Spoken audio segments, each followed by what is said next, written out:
వెనిజులాను విజయవంతంగా ఆక్రమించింది అమెరికా. అక్కడ త్వరలోనే తన పపెట్ ప్రభుత్వాన్ని ఏర్పాటు చేయబోతోంది. వెనిజులాతో అమెరికా అధికార దాహం ఆగుతుందా? ట్రంప్ తర్వాతి టార్గెట్ ఎవరు? మరిన్ని లాటిన్ అమెరికా దేశాలకు అమెరికా ఆక్రమించబోతుందా? ఆ వివరాలు ఇప్పుడు చూద్దాం. 1970ల వరకు ప్రపంచాన్ని శాసించింది అమెరికా. ఇంకా చెప్పాలంటే 90ల వరకు కూడా అమెరికా హవా కొనసాగించింది. ఆ తర్వాతి నుంచి ప్రపంచ దేశాలు అమెరికాను నేరుగా ఎదురించలేకపోయినా లెక్క చేయడం లేదు.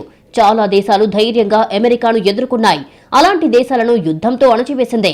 ఇరాక్, లిబియా లాంటి దేశాలు ఆ కోవలోకి వస్తాయి. అక్కడి ప్రభుత్వాలను కూలదోసిందే.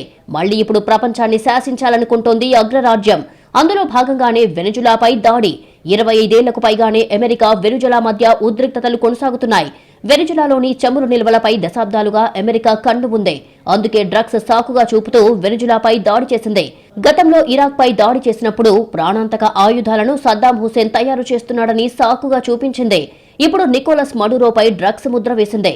నికోలస్ మడురో మాదక ద్రవ్యాల ముఠాలకు స్వయంగా నేతృత్వం వహిస్తున్నాడని ట్రంప్ ఆరోపించారు. కొలంబియాలోని రెవల్యూషనరీ ఆర్మ్డ్ ఫోర్సెస్ తో కుమ్మక్కై డ్రగ్స్ ఉగ్రవాదానికి మడురో కుట్ర పన్నుతున్నారని అమెరికా చెబుతోంది. కొకైన్ను భారీ మొత్తాల్లో నౌకల్లో తరలించి సంపాదించిన సొమ్మును సైన్యం వాడే స్థాయి ఆయుధాలను ఎఫ్ఏఆర్సీకి సమకూర్చుతున్నారని విమర్శిస్తోంది. హోండురస్ లాంటి దేశాలతోనూ నెట్వర్క్ ను అభివృద్ధి చేస్తున్నారని ఆరోపిస్తోంది అమెరికా.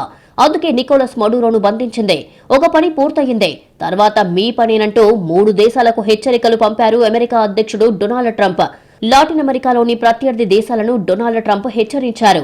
మాదక ద్రవ్యాలకు వ్యతిరేకంగా తీసుకుంటున్న చర్యల్లో భాగంగా ఆయా దేశాలలోని డ్రగ్స్ ఉత్పత్తి, తయారు చేస్తున్న కంపెనీలపై దాడులు చేయడానికి కూడా వెనకాడమని స్పష్టం చేశారు. మెక్సికో, క్యూబా, కొలంబియా దేశాలు కూడా డ్రగ్స్ తయారు చేస్తూ అమెరికాలోకి స్మగ్లింగ్ చేస్తున్నాయని డొనాల్డ్ ట్రంప్ ఆరోపించారు. అనేక ముఠాలకు ఈ దేశాలు ఆశ్రయమిస్తున్నాయని నెపం మోపారు. పద్ధతి మార్చుకోకపోతే తర్వాత వెనిజువేలా పరిస్థితే ఎదుర్కోవాల్సి వస్తుందని బెదిరించారు.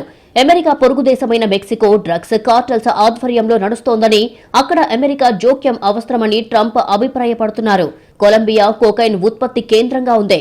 ఆపకపోతే చర్యలు తీసుకోవాల్సి వస్తుందని హెచ్చరించారు. క్యూబా విఫలమవుతున్న దేశమని, అక్కడి ప్రజలను అమెరికా ఆదుకుంటుంది అనేది ట్రంప్ వాదన. సైనిక చర్య జరగవచ్చు అని హింటిచ్చారు.